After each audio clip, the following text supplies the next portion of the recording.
Bab 1789. Chen Ye berkata, Patriark, sudah berapa lama aku tidur? Bagaimana permainannya? Fen Tiangang berkata, ini belum kompetisi hari berikutnya. 12 teratas diputuskan dalam kompetisi hari ini. Ini daftarnya, Anda bisa melihatnya. Mengatakan itu, dia melemparkan bulungan ke Chen Ye, dan berkata, bisakah kamu berpartisipasi dalam pertandingan besok dengan tubuhmu saat ini? Chen Ye tersenyum dan berkata, tidak masalah, Patriark tidak perlu khawatir. Fen Tiangang mengangguk, tidak mengatakan apa-apa, dan keluar. Chen Ye melihat gulungan di tangannya. Di 12 teratas, ada 4 anggota klan Lingying yang tersisa, 4 anggota klan Sein yang tersisa, Song Tianning tersingkir, serta dirinya sendiri, Liu Ming, Long Xuan, dan seorang jenius dari klan Ling Feng. 12 teratas hampir merupakan pertempuran antara Tian Sheng dan Tian Ying. Chen Ye menghela nafas lega. Keadaannya belum mencapai puncaknya. Setelah melihat gulungan itu, dia dengan santai membuangnya, duduk, dan mulai memperbaiki kekuatan obat dengan seluruh kekuatannya. Dia harus memenangkan kompetisi besar, 1. Tianqi, dia harus memasuki kolam darah ilahi. Keesokan paginya, Chen Ye mengikuti Fen Tiangang ke tempat konferensi. Aturan putaran ketiga kompetisi masih sama dengan putaran kedua. Tantangannya diundi. Kali ini, Chen Ye beruntung dan memenangkan posisi ketiga. Tempat pertama dan kedua masing-masing dari klan Lingying dan klan Sein.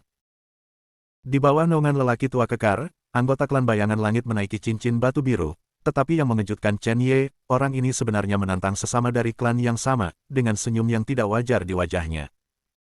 Begitu keduanya naik ke atas panggung, penantang mengakui kekalahan. Pemuda bernama Zhong Yu dipromosikan secara langsung. Penantang dari ras suci mengikuti, menantang pemuda bernama Sun Yang, dan juga segera mengakui kekalahan. Dan penonton sepertinya terkejut dengan ini. Chen Ye juga tiba-tiba menyadari bahwa kedua orang ini pasti yang terkuat di antara klan Tianying dan Tiansheng. Sekarang di antara 12 teratas, tidak ada kontestan yang mudah dihadapi. Daripada mengambil risiko dan bersaing dengan mereka untuk mendapatkan tempat, lebih baik memastikan bahwa para jenius terkuat dari klan ini akan maju.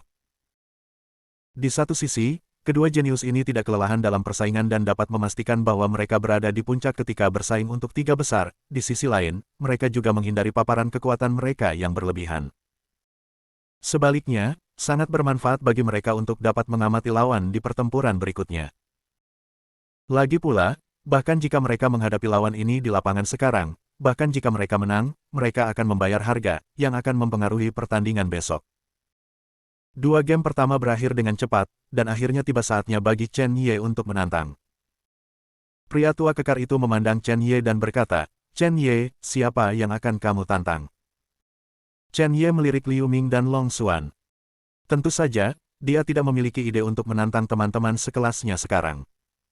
Semakin tinggi peringkat dalam konferensi seni bela diri, semakin baik. Akhirnya, mata Chen Ye tertuju pada salah satu orang suci, dan berkata, saya ingin menantang orang ini. Penonton, bahkan kontestan, menunjukkan ekspresi terkejut. Dalam pikiran mereka, Chen Ye pasti akan menantang kejeniusan keluarga Ling Feng, tetapi dia menantang Dewi. Ketika jenius Sein klan yang tertantang mendengar kata-kata itu, wajahnya tenggelam, dan dia menantangnya alih-alih klan Ling Feng. Apakah itu berarti menurut Chen Ye, dia lebih lemah dari jenius klan Ling Feng? Ini hanyalah penghinaan terhadap para dewa. Pada saat ini, meskipun penonton banyak berbicara, tidak ada yang berani mengejek Chen Ye lagi. Chen Ye sudah membuktikan kekuatannya. Pasti ada alasannya memilih untuk menantang orang suci. Chen Ye tidak terlalu peduli, dia hanya merasa bahwa kejeniusan klan Ling Feng lebih kuat dari orang ini. Bagi Chen Ye, dia lebih mau mempercayai perasaannya sendiri, daripada yang disebut dewa dan nama lain. Itu hanya nama palsu. Chen Ye, jangan pernah menilai seseorang dengan nama palsu mereka. Kedua belah pihak melangkah ke arena Bluestone, dan lelaki tua kekar itu mengumumkan, kamu Chen dari klan surga yang terbakar, ya, Sun Ting dari klan suci, pertandingan dimulai. Satu sisi adalah kejeniusan Dewi, dan sisi lain adalah murid sekte Suanyu yang menunjukkan kekuatan absolut. Game ini cukup membuat penonton bersemangat, dan teriakan memekakkan telinga pecah di awal. Sun Ting menatap Chen Ye dan berkata, kamu menantangku, mengapa? Dia adalah Dewi yang mulia, beraninya seseorang mengambil inisiatif untuk menantangnya. Chen Ye tersenyum ringan, apakah Anda perlu alasan untuk menantang Anda? Sun Ting memandang Chen Ye dengan acuh tak acuh dan berkata, tahukah Anda bahwa ada dua suku di dunia tersembunyi, yang merupakan keberadaan yang sangat istimewa? Chen Ye menatapnya dengan main-main dan berkata, Dewi. Wajah Sun Ting menjadi semakin suram, kamu tahu. Karena kamu tahu, kamu masih menantangku. Chen Ye menatap mata arogan Sun Ting, dan tiba-tiba tersenyum, sedikit menghina. Dewa bajingan apa, di mataku, itu hanya nama palsu, alasan aku menantangmu sangat sederhana, kamu lebih lemah dari jenius klan Ling Feng. Bahkan di antara kontestan yang tersisa di lapangan, Anda adalah yang terlemah. Jadi saya tantang Anda. Lagi pula, tubuh saya belum kembali ke kondisi puncaknya. Sebelum pertandingan berikutnya, saya ingin mengurangi konsumsi, jadi tentu saja saya harus menantang Anda, yang lemah. Mata Sun Ting penuh dengan mata merah, dan dia meraung. Kamu, tidak hanya menghinaku, tetapi juga menghina nama dewiku. Ketika aku menginjakmu, aku ingin tahu apakah mulutmu akan menyesal mengatakan kata-kata seperti itu. Chen Ye tersenyum dan berkata, berhentilah berbicara omong kosong, mari kita mulai. Sun Ting berteriak keras, sosoknya melintas, dan pada saat yang sama, segenggam keganasan memenuhi tempat konferensi seni bela diri. Tinju naga barbar. Mengikuti teriakan Sun Ting, tanda tinju naga yang sangat ganas dan tampak buas meraung ke arah Chen Ye. Sun Ting juga seorang jenius yang menekan kultivasinya ke puncak Hedao. Chen Ye memandangi naga buas yang mengaum, wajahnya tetap tidak berubah, dia menggerakkan tubuhnya, menghindari arah tertentu, dan meninju pada saat yang sama. Chen Ye tidak menggunakan semua kekuatannya, dan tangannya belum sepenuhnya pulih. Jika dia menggunakan semua kekuatannya sekarang, itu mungkin memperburuk cedera. Kekuatan yang digunakan oleh Chen Ye bahkan lebih buruk daripada milik Sun Ting. Merasakan kekuatan yang lebih lemah dari dirinya dalam tinju Chen Ye, Sun Ting menunjukkan senyum arogan dan menatap Chen Ye dengan mengejek. Sun Yang juga mengatakan bahwa orang ini sangat kuat, ya, hanya kekuatan kecil ini. Yah, saya baru saja membersihkan sampah ini di sini, mungkin, saya masih memiliki kesempatan untuk memenangkan tempat ketiga dalam kompetisi dan memiliki kualifikasi untuk memasuki Tianqi. Saat keduanya bertabrakan, senyum Sun Ting membeku. Pada tanda tinju Chen Ye, lapisan cahaya keemasan seperti gelombang air beriak. Dampaknya, keterkejutannya, cahaya keemasan seperti riak langsung menembus tanda tinju naga liar, beriak. Pada saat berikutnya, tanda tinju naga liar ini terkoyak seketika oleh tanda tinju harimau dan serigala yang lebih lemah. Ledakan. Sun Ting melemparkan beberapa pukulan berturut-turut sebelum menghancurkan tanda tinju emas. Dia tersentak dan menatap Chen Ye, mengapa ini? Tinjunya jelas lebih lemah dariku, tapi kenapa aku kalah? Sun Yang di tribun menggelengkan kepalanya sedikit dan berkata, Sun Ting, sekarang kamu tahu mengapa aku mengatakan bahwa Chen Ye mengerikan. Kamu sama sekali bukan lawannya. Chen Ye tersenyum dan berkata, ini yang disebut keturunan ilahi. Kamu mengendalikan kekuatanmu dengan sangat buruk, aku menyarankan kamu, seperti Zhong Hanming itu, untuk menerobos alam ciptaan sekarang. Kalau tidak, bahkan jika saya menekan kekuatan saya, Anda tidak akan dapat mendukung 3 gerakan di tangan saya. Kamu tidak memenuhi syarat, biarkan aku melakukan yang terbaik. Suara membosankan bergema. Ini adalah kualifikasi Chen Ye. Bab 1790. Begitu kata ini keluar, ada keributan dalam sekejap. Tidak ada yang mengira bahwa murid-murid Sekte Suanyu akan berani menghina kata Dewi. Bahkan orang-orang di antara penonton penuh dengan kemarahan. Mencari kematian. Sun Ting meraung, kamu tidak boleh menghina nama para dewa. Begitu dia bergerak, dia datang ke Chen Ye dalam sekejap, tangannya bergerak bersama, dibombardir dengan panik, otot-ototnya memerah, jelas kekuatan spiritualnya telah mencapai batasnya. Ratusan lian naga barbar. Dalam sekejap, tampak ratusan naga barbar mengaum dan menabrak Chen Ye. Langkah ini sedikit melampaui kekuatan keberuntungan setengah langkah. Baiklah, biarkan aku melakukan pemanasan. Aku menyadari Qi Gengjin di ruang itu, dan aku akan mencobanya denganmu. Sambil tersenyum, Chen Ye dengan tenang menangkis serangan Sun Ting. Dengan setiap pukulan, Sun Ting merasa bahwa kekuatan Chen Ye lebih lemah daripada kekuatannya sendiri, tetapi tangannya beriak dengan cahaya keemasan, tetapi dia selalu bisa meredakan serangannya pada saat kontak. Setelah 100 pukulan, Ekspresi Sun Ting tiba-tiba berubah dengan liar, dan dia berdiri tak bergerak di tempat yang sama. Tangannya, dengan keras, meledak dengan kabut darah, dagingnya runtuh, dan tulang tangannya patah. Chen Ye menatap kosong ke arah Sun Ting, yang sudah lesu, dan berkata dengan dingin, "Sekarang, kamu mengerti, dewa apa semua omong kosong, kamu lemah."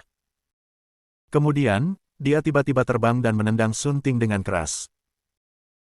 Pada saat ini, bukan karena Sun Ting tidak ingin menghindarinya, hanya saja Gengjin Qi Chen Ye menembus ke dalam tubuhnya di sepanjang lengannya, terus-menerus menghancurkan meridiannya, menyebabkan dia tidak dapat bergerak karena suatu gangguan spiritual sesaat. Ledakan. Tendangan ini menghantam tubuh Sun Ting dengan keras. Chen Ye menginjak Sun Ting di tanah dan berkata dengan ringan, "Kamu bilang kamu ingin menginjakku. Sekarang." Sun Ting terkena tendangan ini, dan dia hampir pingsan, bahkan tidak bisa membuka mulutnya untuk membantah. Di tanah tersembunyi ini, nama Dewi tertinggi dihancurkan oleh Chen Ye. Bahkan para jenius di antara para dewa sama-sama rentan di depan Chen Ye. Pada saat ini, pria tua kekar mengumumkan, Chen Ye menang. Setelah berjalan dari ring, Chen Ye tiba-tiba menjadi pucat. Dalam pertempuran barusan, dia telah menggunakan sangat sedikit kekuatan, tetapi dia tidak berharap bahwa meskipun demikian, cederanya diperparah oleh 1 poin. Meskipun ada tubuh ilahi yang abadi, itu bukanlah keberadaan yang menentang langit. Chen Ye menggelengkan kepalanya dengan senyum masam, sepertinya pertandingan berikutnya tidak bisa lagi ditonton, dan dia harus memperhatikan penyembuhan dengan cermat. Setelah menyapa Fen Tiangang, Chen Ye kembali ke rumah, meminum beberapa pil satu demi satu, dan mulai pulih dari luka-lukanya. Pada tengah malam, ketika Chen Ye bangun, Fen Tiangang muncul di luar kamar Chen Ye lagi. Dia tahu bahwa Fen Tiangang ada di sini untuk memberitahu dia status permainan hari ini. Fen Tiangang tidak tinggal lebih lama lagi, dia pergi setelah melemparkan daftar promosi ke Chen Ye. Chen Ye melihat daftar di tangannya dengan serius. Tidak mengherankan, kejeniusan klan Ling Feng benar-benar memiliki sesuatu yang istimewa, dan kekuatannya lebih kuat dari yang disebut dewa. Menurut deskripsi Fen Tiangang, orang ini tampaknya telah menyentuh jejak kekuatan hukum, dan kali ini, dialah yang maju.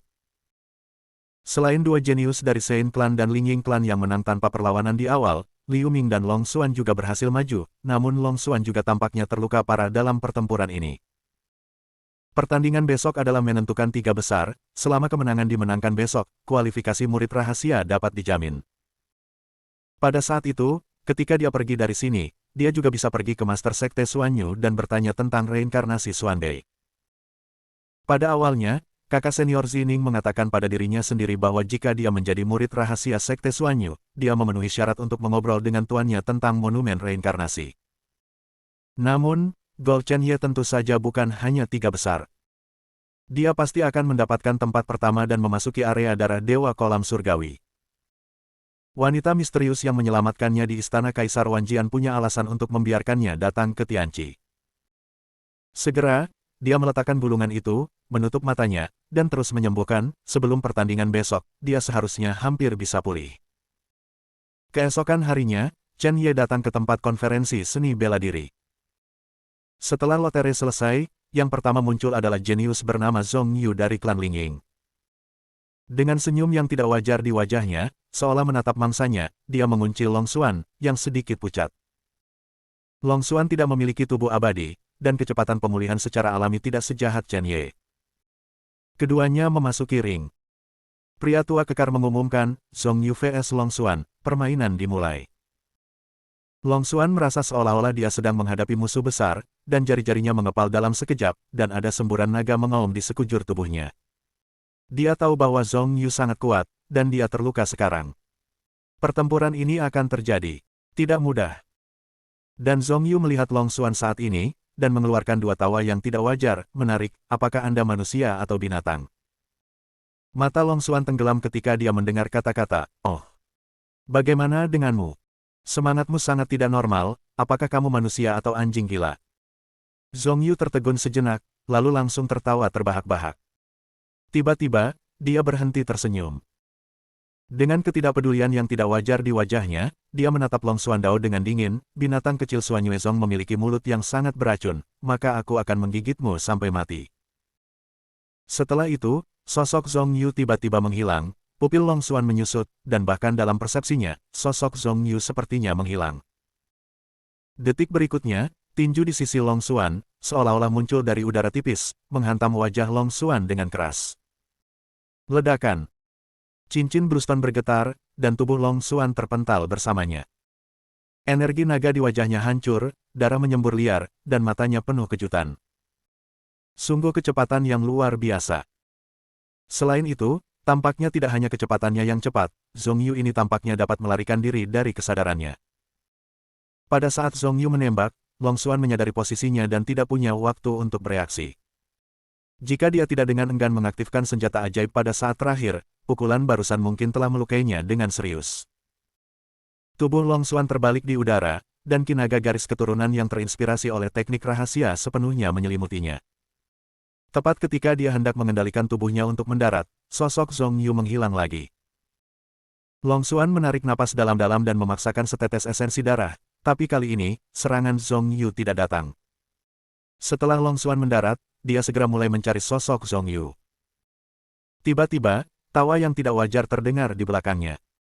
Binatang kecil, apakah kamu mampu melakukan ini? Ada kegilaan di matanya, jika kamu terus seperti ini, kamu akan mati. Kemudian, tinju yang dibungkus bayangan hitam menghantam tirai cahaya pelindung Long Xuan. Energi meledak, retakan muncul di cincin batu biru, dan tirai cahaya bergetar. Pukulan yang tampaknya tidak mencolok ini ternyata sangat kuat. Tirai cahaya pelindung tubuh Long Xuan bergetar, tetapi dia masih berhasil memblokir gerakan ini. Namun, kulitnya langsung memucat. Jelas, memblokir pukulan ini akan menghabiskan banyak kekuatan spiritualnya.